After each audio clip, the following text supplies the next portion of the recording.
How we doing, everybody? We'll be starting here in just a moment. Just getting everything sorted out and set up to go here. Thank y'all so much for tuning in when you do. All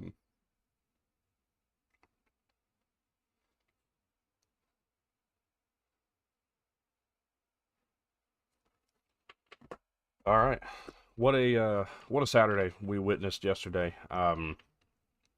What a weekend we witnessed really throughout the course of this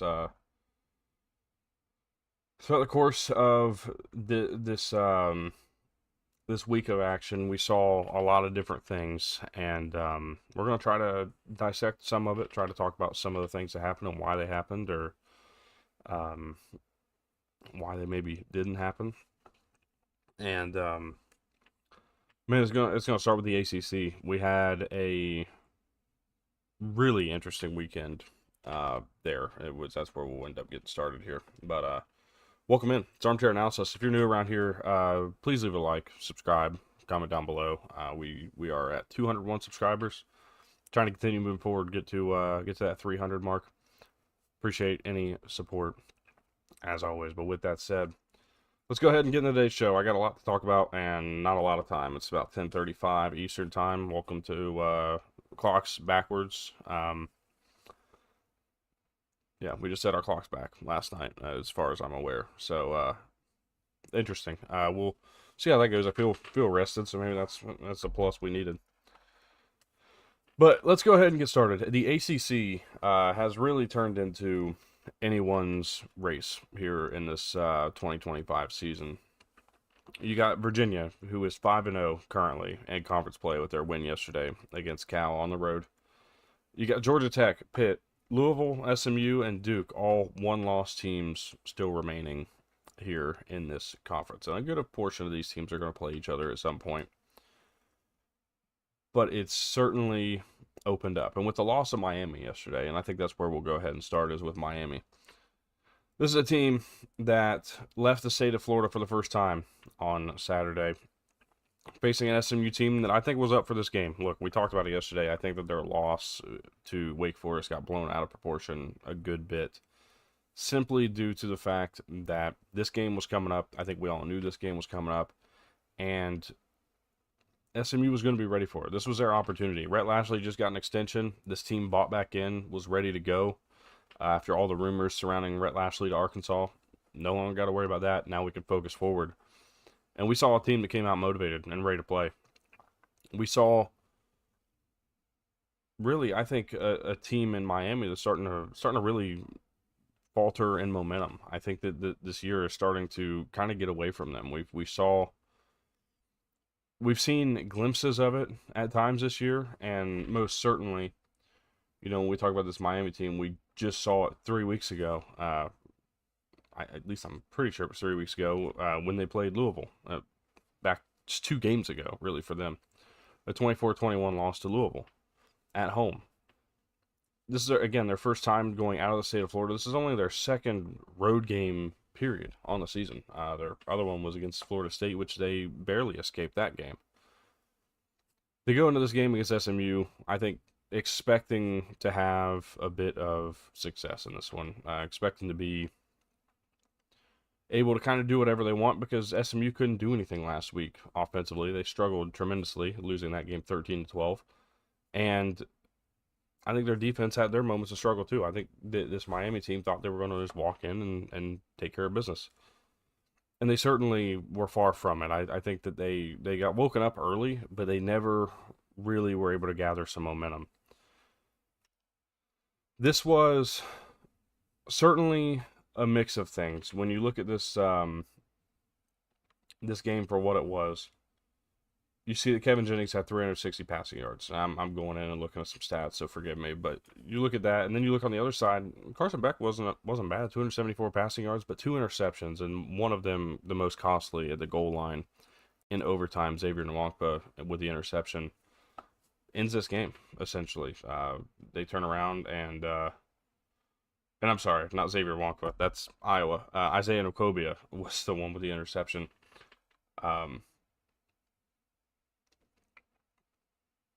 And even then, I still got the name wrong. It's Ahmad Moses with the interception. One day we'll get everything right on this show. Had two interceptions, but pulled off the big one at the end of the game to really seal it. We have seen these from Carson Beck at times in these games with high stakes, right? Where the mistakes kind of just come out. We see a lot more as time goes on. I don't particularly put everything on Carson Beck. I think there was a miscommunication with how that route was going to go. I think Carson Beck expected um, his receiver to continue to cut across the field rather than cut up to the back of the end zone. As soon as he cut up, it opened up the door for Ahmad Moses to make the interception. And from there, it was just take care of the ball, and they ran it right at Miami to go and score it. Really, just I think a game that SMU needed 6-3, 4-1. They're still alive to make it back to Charlotte this year. Miami, I think we can probably officially say that they might be done.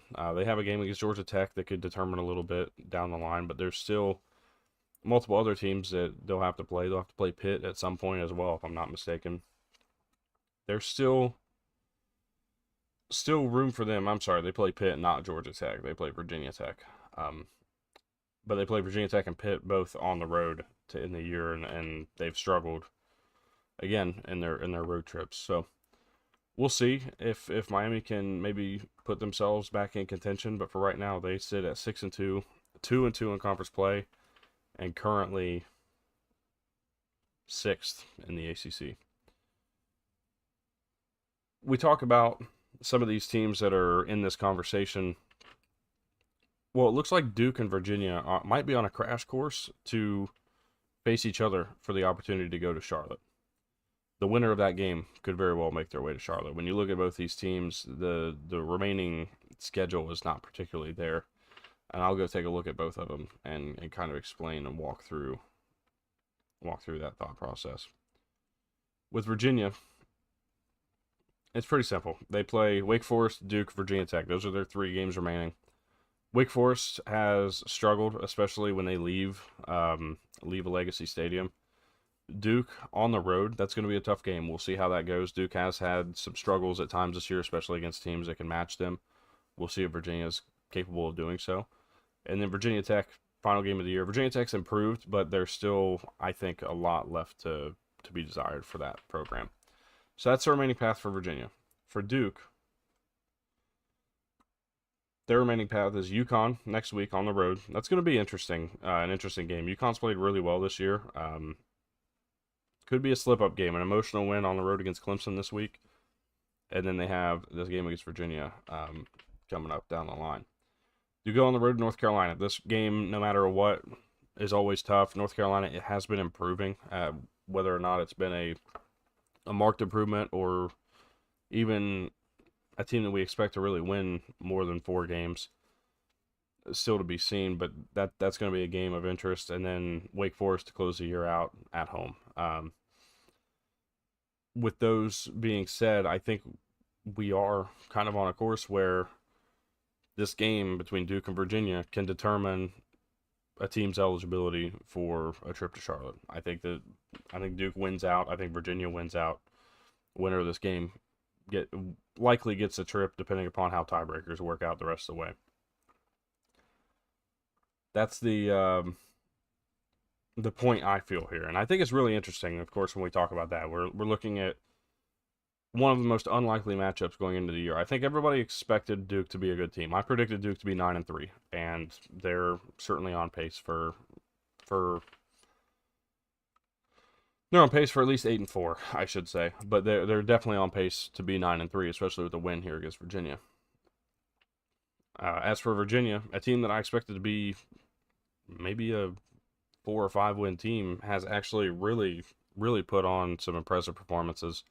They play well as a team, and I think that's what really helps them out the most, especially as they go through here. A lot of these ACC teams have really struggled as units and cohesion. We'll see. That's going to be a fun matchup. I'm really excited to see how that one turns out. Make sure I didn't miss anything here in the ACC. Oh, yeah. NC State takes down Georgia Tech with a 48-36 victory. We talked about it yesterday on the live show yesterday morning, that watch out in this game because this is where NC State always seems to turn up and surprise somebody. You know, when they don't have a good year going, they find a way to ruin somebody else's year. When they are good, they find a way to have their year ruined. This was a year where NC State's gonna find a way to get a couple teams. Georgia Tech's the first. They get it done in Raleigh. Again, 48-36. Haynes King, still, I think, a Heisman contender. I don't really think that's not possible. I'm not saying he's a favorite, but at 408 yards, 2 touchdowns in this game yesterday, still taking pretty decent care of the ball, added 103 yards and 2 touchdowns on the ground. I mean, that's 511 yards of total offense from Haynes King with an interception. I think that certainly Georgia Tech, even without Haynes King in this game, doesn't keep this game relatively close.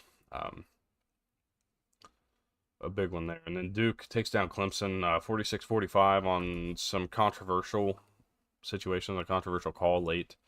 A late pass interference call that gives Duke a opportunity to go and win the game, which they ultimately do 46-45 on a touchdown and 2-point conversion with under a minute to go. Look, Clemson's been bad this year, but I'm not putting this loss on them particularly.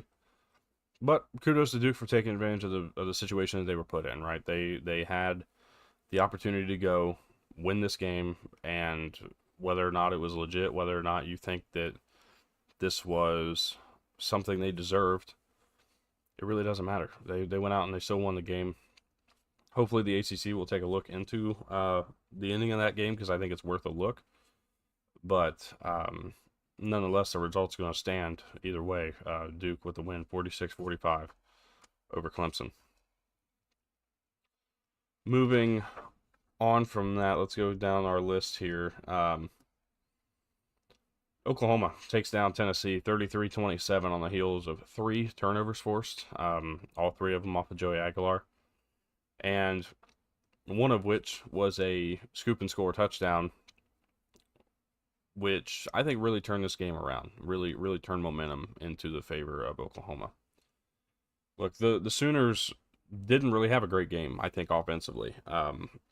Look, John Mateer, 156 passing yards, is still really struggling, I think, with this injury. And I know what's been said, oh, he's not really having, his thumb's not the problem. If his thumb's not the problem, then his draft stock is dropping tremendously. Then his once Heisman campaign is dropping tremendously, and they're gonna lose another game. If this is John Mateer healthy, they're gonna lose another game. Plain and simple. I don't believe this is John Mateer healthy. I just don't. We've seen him healthy, and we've seen him since this thumb injury, and it's been a complete 180 difference. This team gets the job done because they are on the heels of yet another 100-yard rushing game. That's 3 straight for this team that's really struggled to run the ball outside of these last few games, and it comes down to the injury. It comes down to whether or not they're able to throw the ball. But Robinson for 115 yards again yesterday. Again, that's 3 straight for Oklahoma, over 100 yards. It started back in the South Carolina game, had 100 yards in their game last week, and then again today. It's just one of those things, like, if you could not throw the ball for more than 150 yards against Tennessee's defense, then I think that there's certainly a bit of an issue. I mean, this is a team that's 124th in defense and defending the pass, and this game, I mean, just a lot of missed throws, a lot of things that just didn't really look great from the Oklahoma pass game. As for Tennessee, eliminated from playoff contention, I think pretty obviously they've lost their 3 biggest games of the year so far this year. They don't really have another opportunity after Vandy lost, so I think that Tennessee's chances are pretty slim going forward. It really just comes down to Joey Aguilar kind of reverting back to old ways. I'm sorry, my nose itches.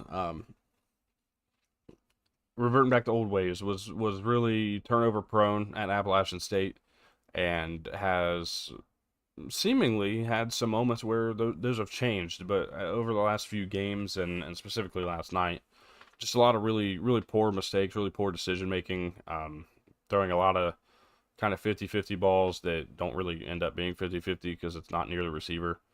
Um, just not the best performance from Joey Aguilar, and a guy that I think can do a lot better. Is this Tennessee team bad? No, not at all. As a matter of fact, I think they're really solid, and at least offensively. And I think they're still on pace for probably 8-4, 9-3. I think that's pretty likely. But yet again, just not a playoff contender, and I don't really think I bought in that they ever were. That's why I didn't have them in my top 25. They would have won this game. They'd have been ranked. But again, I just can't rank a team defensively that plays like this. It's just not quite in the cards for me. Moving down the line here, let's see if I got any other SEC nuggets here for you. Oh, here we go. I do. I knew I did, but I was trying to figure out where it was on my list. Texas takes down Vandy off the heels of a 21-point fourth quarter from Vandy. 34-31 comes down to an onside kick that just takes one fortunate bounce for Texas to get the ball. Some notes I brought from this game. Diego Pavia, first time over 300 passing yards. First time over 200 passing yards, as a matter of fact. I can cut that down to 200. First time with 200-plus passing yards against a P4 opponent in 2025. They had to. They got down, and they had to throw the ball. That's just plain and simple what it was. But you saw kind of just that early in this game, it just wasn't meant to be. Diego Pavia was inaccurate, unable to get the ball downfield. They were kind of welcoming that downfield pass. He just didn't have the arm strength. It's always been the takedown from Diego Pavia. When the team can slow down the run game for this Vandy team, force them to throw, they just kind of fold. The thing for me, when I look at this Vandy team, this is why I predicted them to be 6-6, 7-5, somewhere in that range. Was because I just did not believe that they could get away all year long of just doing this offense that they've ran forever. This game that really allows Pavia to just play loose and play almost like a I won't call it backyard football because it's a little more complex than that, but like this triple option RPO screen pass type offense that allows Pavia to make decisions and play a backyard style game. When you take that away and make him play more of a controlled, thought out offense or scheme, things kind of fall apart for him. And while they finally did pick it up and get it together, I was impressed with the adjustment in that fourth quarter. It just isn't enough. I'm surprised more teams haven't really just sold out to stop the run and made him throw the ball against them. Kind of just a point of surprise for me. I think more teams will the rest of the year. I don't think that they're going to lose too many more games the rest of the year. But certainly a note that I had from this one. The other thing was just that Texas forced this Vandy team to tackle them. Plain and simple. I mean, it sounds really stupid, but they created a lot of plays on screen passes, a lot of swing routes from the running backs, getting their athletes in space and forcing Vandy to make tackles. And we saw a lot of missed tackles through the first three quarters. The fourth quarter, it cleaned up a good amount, and that's because I think the desperation was there. They knew what they had to do.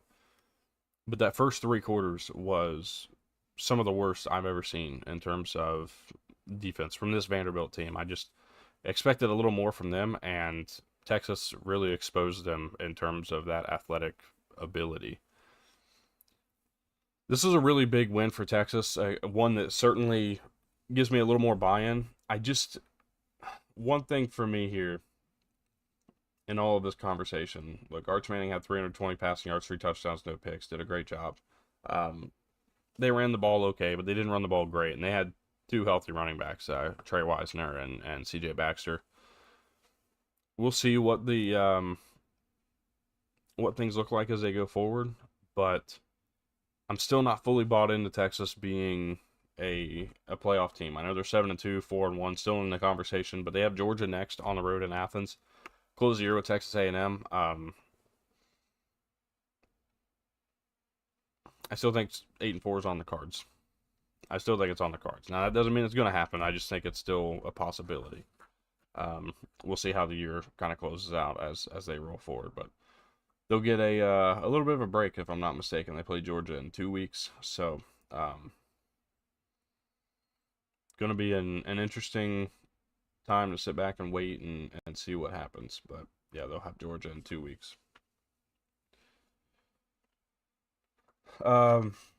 Moving to the Big 12, Utah dominates Cincinnati, a 45-14 victory at home in Rice-Eccles. Look, the crowd was a big deal, but I think that Cincinnati got thrown out of their rhythm. And it started early. It started with an early turnover from Brendan Sorsby, his second interception of the year. It started with a fumble for Brendan Sorsby, which then later on had a bit of a weird interception. Ball got deflected at the line of scrimmage. Smith Snowden was in the right place at the right time. And from there, really, they just played from behind, played in an uncomfortable position where they didn't allow their physicality or couldn't allow their physicality to really take over. And that's kind of the story with Scott Satterfield teams. When they get behind, they go away from what works for them, and things really seem to snowball out of order from there. Impressed with Cincy's fight still, though. They still ran the ball for over 200 yards, had 6.9 yards per carry. Again, the biggest storyline was they just couldn't stay in the game. I think a lot of it comes from 33%, 11 to 33 for Brendan Sorsby.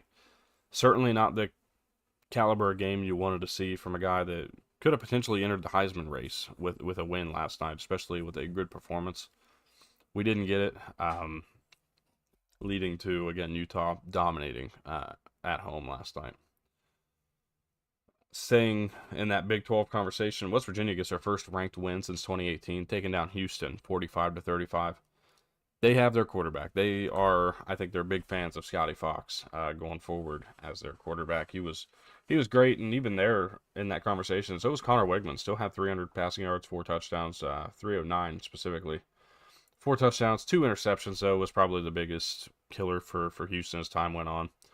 Scotty Fox, 157 passing yards and a touchdown. Nothing crazy through the air, but they did have some great plays. Cam Vaughn had that touchdown catch that was, I found to be very impressive. But you have 3 guys over 60 yards rushing, 246 yards total, and 4 touchdowns. That's just where West Virginia makes their business. And look, this is a team, for me, on the back of 4 turnovers from this Houston team. This West Virginia team, to me, is kind of where we expected them to be. This is a team that when I previewed this team, I said they're going to start really slow, and they're going to kind of come around when November rolls in. November 1st was yesterday, and this looked like a completely different team. They're starting to figure things out, and even without Jaheim White, they are still running the ball really well. Not that we should be surprised. That's a staple for Rich Rod.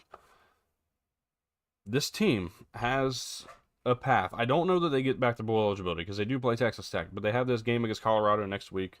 That's going to be on TNT, a noon kick versus Colorado. They'll get Arizona State on the road. I don't know that they'll win that game, but it's anybody's guess. Jeff Sims was good, but will Jeff Sims be good every week? Will Jeff Sims set records in the QB run game for Arizona State every week? I don't know. And then Texas Tech at home, not particularly unbeatable. There's a path for West Virginia to be 6-6, but there's a path for them to finish probably 5-7, and I think that would be a really impressive start coming off of 5 straight losses, or impressive finish off of 5 straight losses. Keep a lot of guys in town, roll in next year, and West Virginia just might be back in contention next year with some guys coming back. So that'll be an interesting spot to look at. West Virginia, certainly impressive.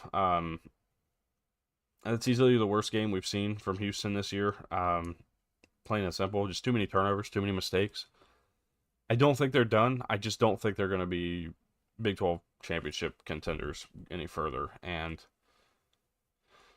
when you look at the conference standings, it's pretty obvious, right? There's a lot of 2-loss teams. If Texas Tech loses again, Cincinnati might be back in the conversation. But with Utah up there, Cincinnati is still in the conversation at 5-1, I guess.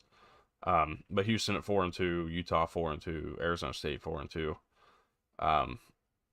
Still a little ways to go. We'll see how things end up, but definitely a bit of a blow to the hopes for the Cougs last night. yesterday afternoon. Making sure I don't miss any other Big 12 before we head over to the Big 10. USC gets the win last night, 21-17, if I'm not mistaken. Yes, it was. And it really comes after injury to Dylan Raiola. Goes down in the second or third quarter. I can't remember exactly when, but goes down in the middle of that game. Kind of turned the tide, turned the momentum, stalled out a drive for Nebraska's offense that they probably could have used, and leads to USC bringing it back, winning this game. Look, this is kind of the story for Nebraska. Close losses. It's been this way for almost a decade now. Close losses, specifically versus top 25 teams, has been the story for almost a decade now. Matt Rule falls to 0-8 versus top 25 teams as Nebraska head coach. That's an interesting storyline because Scott Frost was winless versus top 25 teams himself in his time. This Nebraska program's 0-29 in their last 29 meetings versus top 25 teams. They haven't won since 2016 against a top 25 opponent. The storylines keep racking up for Nebraska, and while they've just extended Matt Rule, and I think they're going to get to a point where they do pull off a win over a top 25 team, and it really should have been last night. You take, should have, wasn't, I get it. But it should have been, and we were Dylan Raiola staying healthy away from that likely happening. This Nebraska team's not far off. I just think that they have a lot yet to figure out and yet to do as a program. As for USC, this is kind of showing that there is a difference in this program. There really is. We've seen it. We saw it start last year, but this year we're really starting to pick up on it. They're 6-2 right now, and their path the rest of the way through the end of the season isn't particularly easy, but they have 3 out of their final 4 at home. They get Northwestern next week, Friday night actually, against Northwestern. They get Iowa yet, and UCLA. Those are the home games. Then they travel up to Autzen to play Oregon. I don't think they'll beat Oregon. Not that it's impossible. Oregon struggled their last time out. But there's certainly an opportunity for USC to maybe go 9-3, really start to build up, rebuild the brand a little bit. And next thing you know, they're back in that conversation as well. Ohio State, Indiana rolled yesterday in their games. Ohio State with a 38-14 win over Penn State. A good second quarter from Penn State, actually. They won the quarter, as a matter of fact, 14-10, but just couldn't get anything going on the back end. And that was kind of the question mark was, could Penn State do anything, really, against this Ohio State offense with a new quarterback, Ethan Grunkemeyer. Relatively local to me where I grew up. A kid that I think has a lot of potential, but just couldn't quite get anything going himself. The run game really worked out, especially when they tried to utilize the perimeter. They just couldn't keep the consistency going. Ohio State dominates there, and then Indiana dominated Maryland 55-10. They were just that good, simply. Not a whole lot else to add. Michigan with a ugly win over Purdue. A lot of turnovers, mistakes from Bryce Underwood, a fumble, an interception. But 253 rushing yards from this offense, and a lot of it coming from Jordan Marshall, who had 185 rushing yards. This team as a whole had 253, 6.5 yards per carry. Relied on just outright physicality to take down this Purdue team. It's far from impressive. This Michigan team has a lot to be desired, and it really comes at the quarterback position. It's just not there still. And, when you pay the kind of money you pay for a player, you expect things to be different and improvement week to week. But as a matter of fact, it looks more like regression week to week. Don't know what the answer will be. Don't know what the storyline will be going forward. But I think Michigan's in trouble. They can easily come into the Ohio State game at 9-2. I don't think they come out of the Ohio State game at 10-2. And they may not come out of these next 2 games at 9-2. It just depends. I mean, Maryland's got a pretty solid offense, and if they can match the physicality for even a half, it might be an upset against Maryland in that game just before they play Ohio State.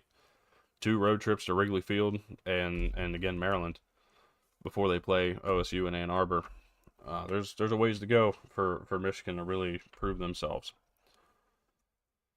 Reading the comments real quick, Adam Thompson, does Georgia Tech's loss and SMU versus Louisville still yet to happen give hope for Miami's ACC championship odds? I think there's still some hope, yes, but I think there's too many teams still in the conversation. There's too many teams in front of them still in that conversation. Obviously, Miami and Pitt will play. That's going to be a storyline there. SMU Louisville should, but this game, I have to actually take a look real quick. Forgive me. I want to make sure I have the right storyline here because this game was in Louisville last year, so they'll play at SMU this year. I think there's some hope there, but the biggest thing is Georgia Tech's got a pretty decent path. They play Pitt, I think, and that's the only game they have yet to play that I think is going to be in their way in any sense. You have Duke and Virginia who are going to play each other and likely punch a ticket if one of them can go and win out on top of that game.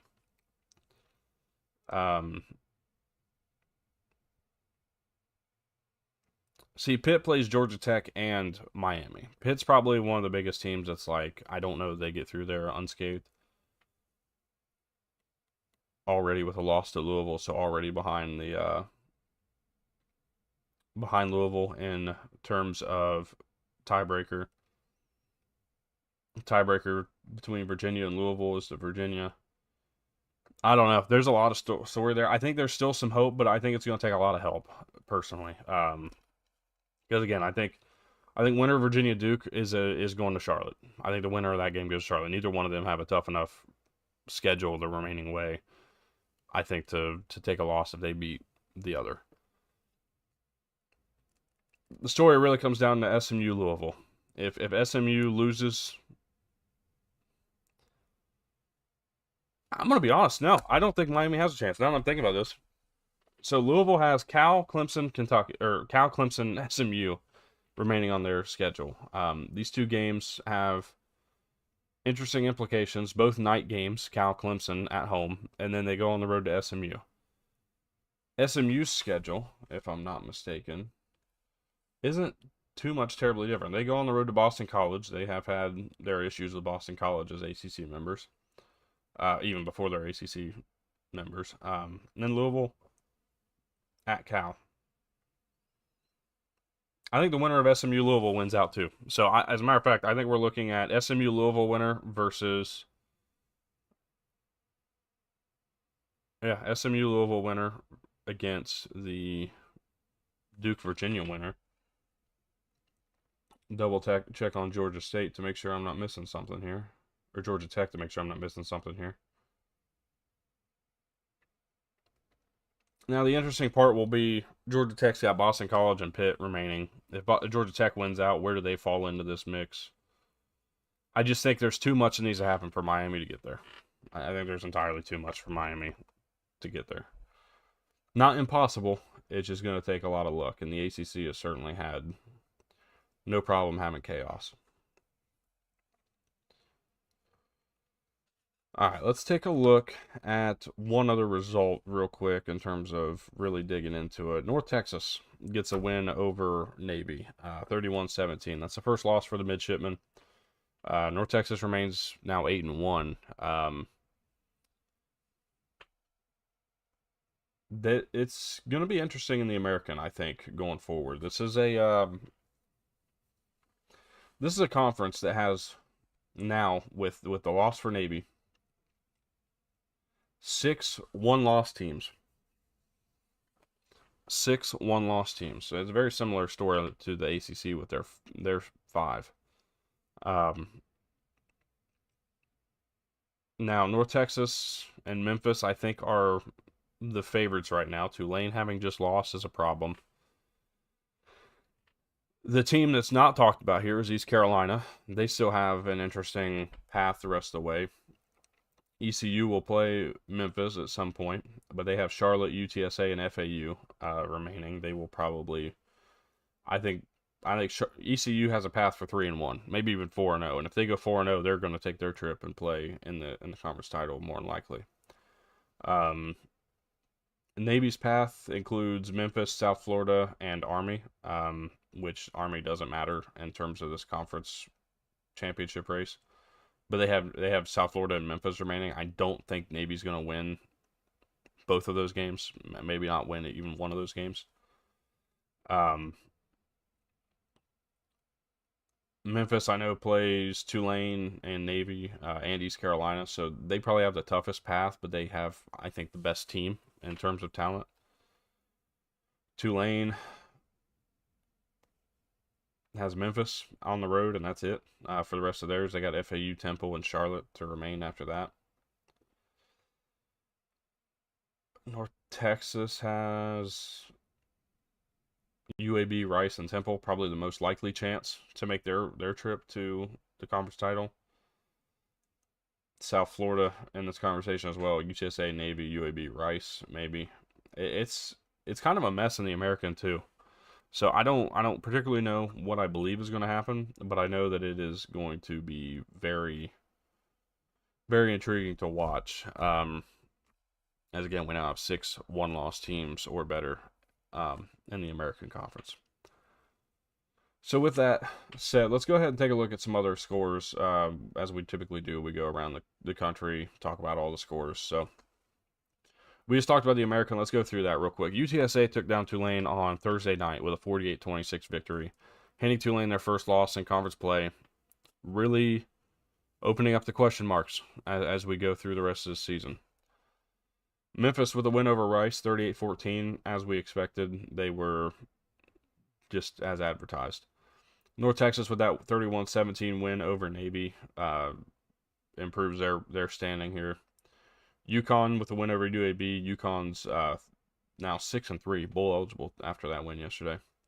Army beat Air Force 20-17, and then East Carolina beats Temple 45-14. East Carolina minus 5.5 was a lock that we had this week, and we in fact were able to get that one. So that was a pretty decent start for us in this long day of picks. Conference USA action. Kennesaw State with a 33-20 win over UTEP. Jacksonville State beat Middle Tennessee 24-21. Missouri State 28-21 win over FIU. Louisiana Tech dominates a defeated Sam Houston team. They are now 0-8 on the year. Liberty 59-30 win over Delaware. Western Kentucky beats New Mexico State 35-16. That's your Conference USA outlook.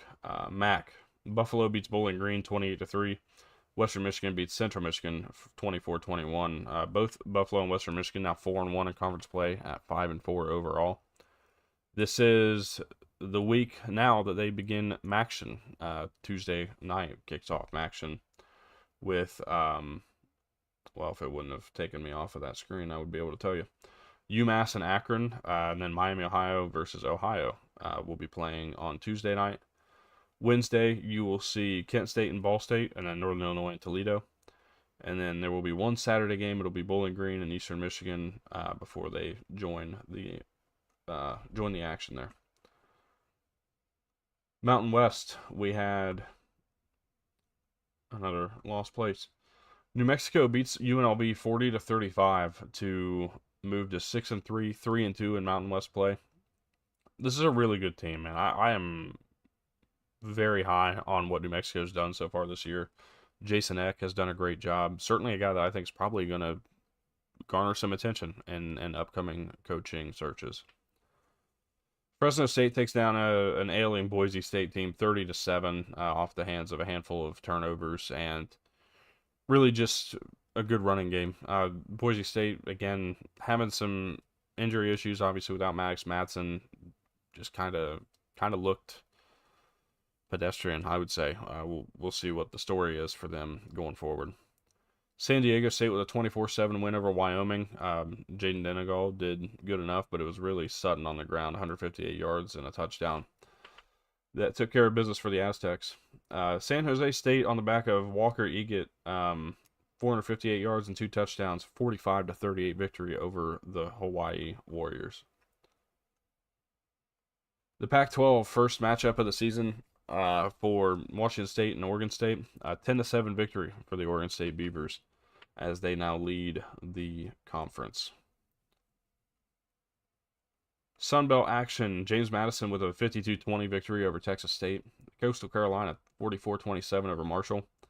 Old Dominion 31-6 over UL Monroe. Louisiana with a 31-22 victory over South Alabama. That's their third win of the year. And Arkansas State. We talked about this team yesterday too. Arkansas State on the road has been a pain in the ass for a lot of teams this year. They do it once again. Jalen Rayner, the really the story. 247 passing yards and 2 touchdowns in that first quarter. Well, 2 touchdowns in the first quarter, I should say, not the whole of his passing day.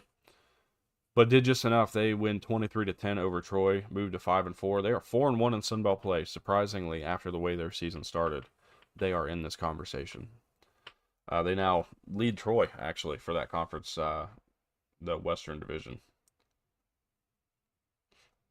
ACC action: North Carolina Friday night with a win, 27-10 over Syracuse, who could have. I think they're going to be looking for new quarterbacks this week within the student populace. They had a really rough day. But Damon June was the story of the day with 101 rushing yards, added 81 on through the air, 2 touchdowns total on the day. The true freshman, the story of the day for the North Carolina Tar Heels on Friday night. We made mention, but I'll go back over it. NC State with a 48-36 victory over Georgia Tech. SMU 26-20 in overtime over Miami. Notre Dame beats Boston College 25-10. They moved to 6-2. 6 straight wins for the Fighting Irish. Virginia wins 31-21 over Cal. Louisville wins 28-16 over Virginia Tech. That game was interesting. First half dominated by Virginia Tech, including a block punt for a safety. We would see Louisville kind of turn it around, figure things out, get things going on the ground with Isaac Brown, 130 yards. 28-16 again, Louisville wins. Duke with a 46-45 victory over Clemson, including a 2-touchdown and 2-point conversion to win the game in the fourth quarter with under a minute to go. Pitt with a 35-20 victory over Stanford. Mason Henschel, 304 passing yards and 3 touchdowns. What was considered a down day for the freshman quarterback. Dominant so far. This Pitt team has yet to lose since making a quarterback change. Florida State takes down Wake Forest 42-7. A definite bounce back for the Seminoles. Thomas Castellanos, 12-16 for 271 and a touchdown. Deuce Robinson, 5 catches for 148 yards and a touchdown. He was unreal, to say the least, yesterday, was Deuce Robinson. Some things I haven't mentioned yet. Wake Forest plus 10.5 was a lock for me. One of my picks this week that did not hit. Already talked that, and then SMU plus 10.5 against Miami did. So that we're 2-1 so far through our locks. As we recap those, I'll go over the full thing at the end. Texas Tech with a 43-20 victory over Kansas State on the road. Got some pushback early from K-State, but ultimately Tech was able to kind of pull away and take care of business. Barrett Morton looked good in his return. Utah dominates 45-14 over Cincinnati, taking away another lock we had, which was Cincy plus 10.5. Utah controlled that one. West Virginia 45-35 victory over Houston. Second loss of the season for the Cougars. Second loss in conference play for them. West Virginia gets their first Big 12 win and their first ranked win since 2018. Baylor improves to 5-4 with a 30-3 win over UCF. Sawyer Robertson looked good. 267 yards, 3 touchdowns. Michael Trigg, 5 catches, 82 yards, and a touchdown. Jeff Sims, 228 yards on the ground on 29 carries and 2 touchdowns. 24-19 victory for Arizona State. School record for ASU as a QB for Jeff Sims. Kansas beats Oklahoma State 38-21. That is a cover from Oklahoma State at 24.5. But Kansas with the win, they really dominated the entirety of this game. Arizona just destroyed Colorado. Second week in a row, they give up over 38 points, or 38 or more in the first half. They gave up 43 to Utah last week. 38 this week, losing 52-17 to the Arizona Wildcats.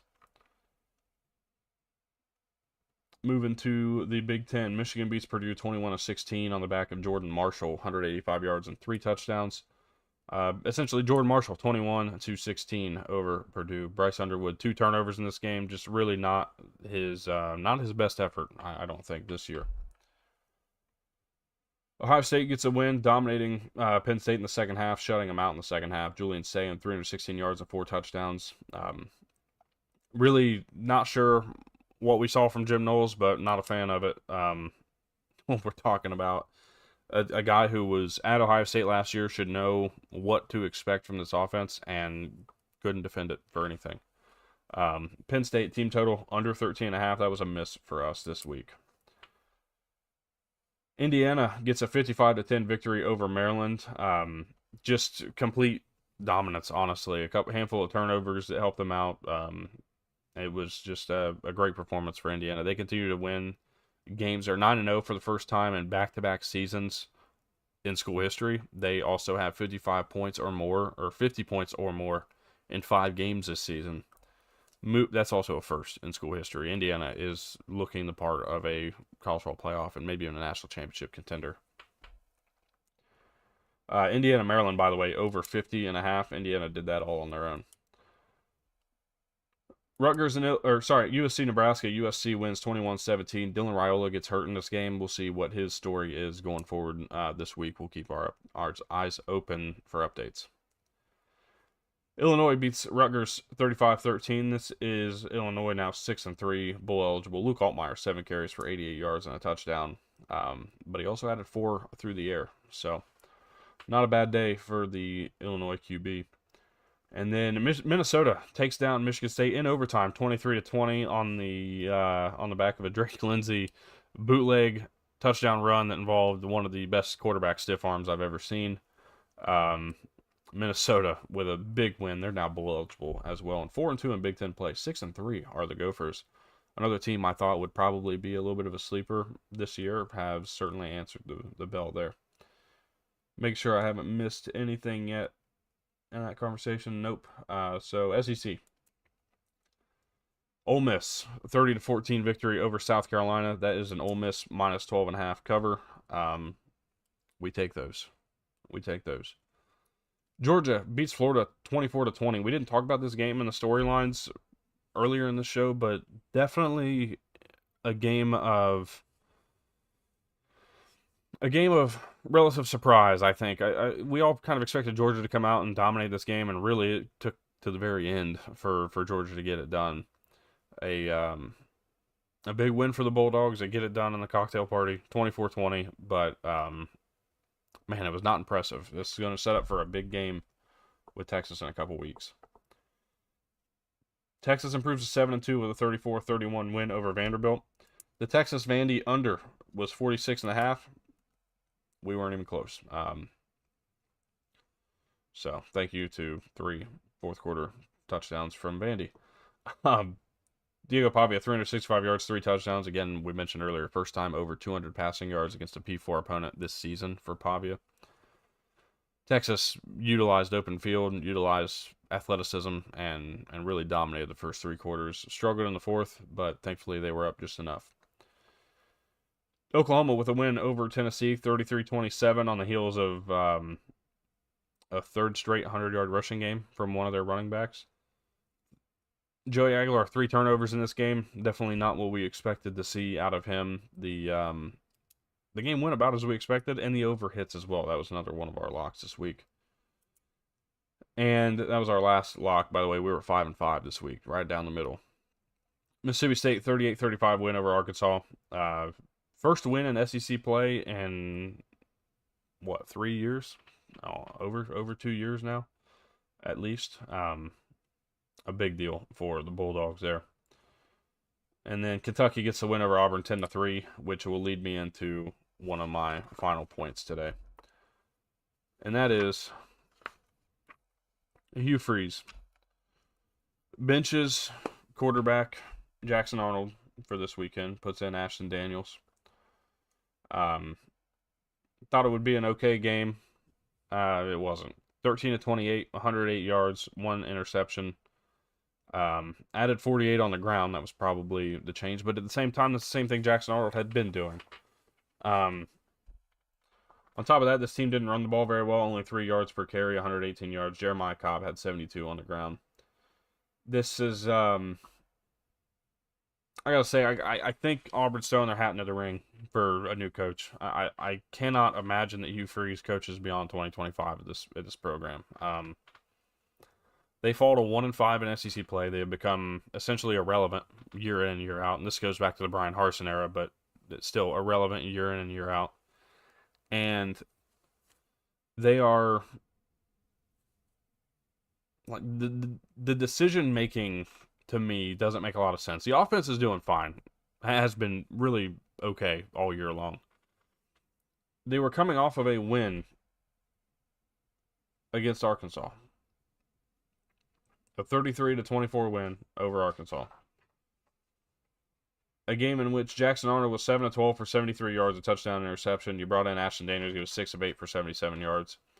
No touchdowns at all. The touchdowns came from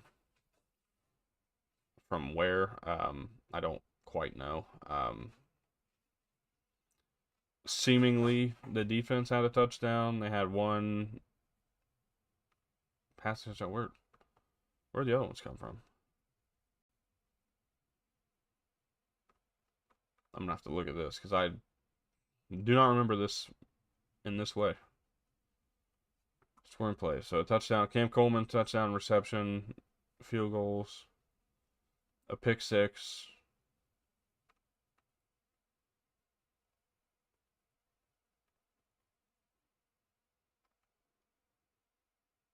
So I had one touchdown, 2 touchdowns, and then they scored 19 more points in field goals. Something doesn't look right here. What am I missing?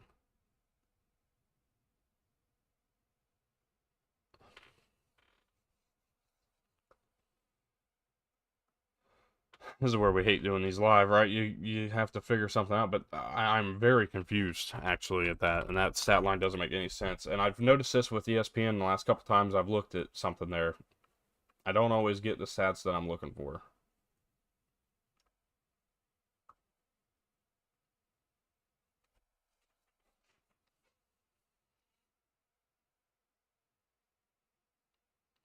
So a touchdown pass from Jackson Arnold, a field goal, 10, 13, 16, 19, pick six and a 2-point conversion. Okay, no, that makes sense now. Now I got it. I didn't see the 2-point conversion, so that makes perfect sense, I guess, now. Nonetheless, the win over Arkansas last week. You make the change at quarterback, even though that it really didn't make a difference. They played similar numbers, the exact same numbers. And you make the change at quarterback, and then you come out this week and lay an egg. I just don't know that I think that Hugh Freeze is going to stick around. It's already been kind of in the conversation in the rumor mill that Hugh Freeze is going to be fired.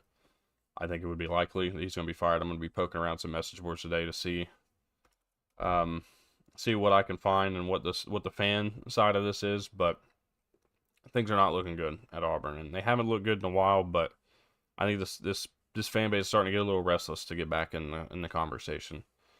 So we'll see where what they do, but definitely a disappointing moment there. Want to take a quick moment to go through the FCS because we saw some interesting results this weekend, and it went ahead and started.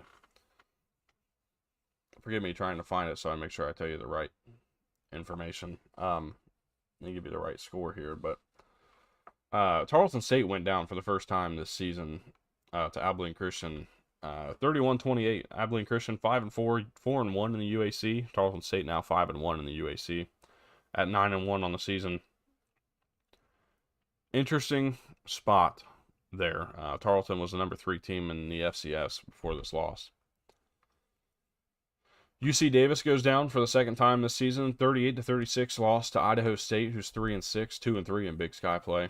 UC Davis still, I think, a playoff contender, but definitely a tough one to take there. North Dakota State remains undefeated with a win over Youngstown State. Definitely a week where you like to see somebody stay unbeaten after everything that went on. Harvard with a 31-10 win over Dartmouth. That should likely clinch them in the Ivy League. I think they still got 2 games to play, but 2 or 3 to play. But 3, I'm sorry. They'll have Columbia on the road, Penn, and then Yale. Penn was the only team to beat Dartmouth prior to this game, so definitely potential there. We'll be keeping our eyes on Harvard, Penn for that one. Indiana State takes down South Dakota State 24-12 for back-to-back losses for the Jackrabbits following that loss last week to North Dakota State. Trying to find, I felt like there was one more that I was missing. Maybe I'm wrong. South Dakota beats North Dakota 26-21 to move to 6-4. North Dakota falls to 6-3. They're now 4-1 in Missouri Valley play. I think that was the other one I was looking for. Looks to be that way. But those are some of your big storylines throughout the course of this week. We'll have a new top 25 tomorrow. We'll talk a little bit about that. I will give my prediction for what I think the top 12 will look like as well. That'll be on Tuesday leading up to the college football playoff rankings show. Wednesday I'll have my reaction to those rankings. Excited to get into that. That's going to be a really big time going as we get through the rest of this football season, close it down towards college football playoff time, which is unfortunate that we're already in November, but man, it's the best time of year. We start seeing things really come together. So appreciate y'all tuning in. Remember, action starts this week, so again, more Tuesday night football will be happening here as we look forward to next week, week 11. We've got some big games next week too, some previews that all kind of go over what we'll be looking at here this week. One of those games is going to be Tulane and Memphis. That's a big deal in American Athletic Conference Championship race. That's a Friday night game in Liberty Stadium in Memphis, so that'll be one to keep an eye on. We will be taking a look at BYU Texas Tech. College Game Day is going to have their themselves in town in Lubbock for that one. Undefeated BYU takes a trip to Texas Tech. Texas A&M Missouri is interesting, but kind of loses a little bit of luster. Matt Zoller is going to get his first start as a quarterback at Missouri. We'll see what that looks like. LSU Alabama would have been, but definitely not now. So it looks like probably those 3 will be what we end up doing, unless I find something else to talk about. Is there any other big games going on this weekend? See if we can find any other conference action, any ACC action that will determine anything. No. Other Big 12 games that could determine anything? No. Man, we're lost. And you know what's crazy is this week, these last 2 weeks were supposed to be pretty big weeks, and I think we've kind of lost a lot of it due to, like, Indiana Penn State was supposed to be a big game. Obviously, we're not going to talk much about that one.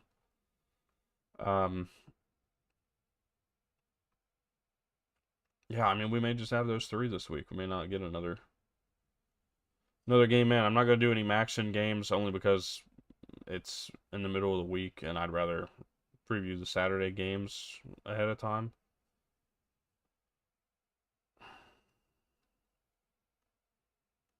Is the Sun Belt going to save it? Maybe a preview of Southern Miss and Arkansas State. Maybe we'll look into that as we go. But nonetheless, appreciate you guys tuning in. We hit a solid hour here today, and I think that's kind of what I expected for it to be, just me. Appreciate everybody for tuning in. Thank y'all so much. If you're new around here, please leave a like, subscribe if you're new as well. We just hit 200 subscribers. We're continuing to build here. We're here every day. We got content coming tomorrow, Tuesday. Again, top 25, and then playoff expectations, committee expectations coming up on Tuesday. Really excited for that. We'll talk about some teams I think are underrated contenders going forward this year as well.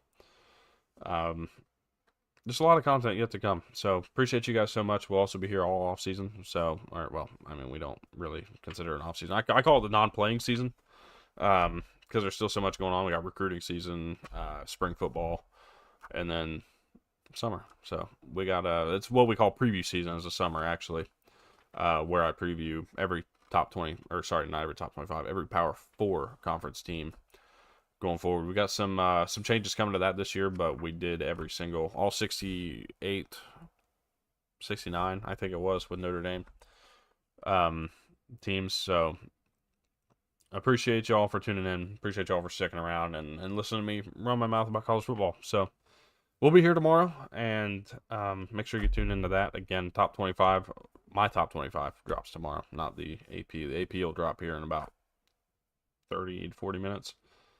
We'll see what changes are there. We'll see what we do differently. But appreciate you guys so much. Hope y'all have a good rest of your day. Enjoy your Sunday if you're an NFL fan. College basketball starts this week as well. We got some big games starting tomorrow, I think. So a lot of stuff going on in the college sports world. Y'all have a good rest of your day, and we will see you tomorrow.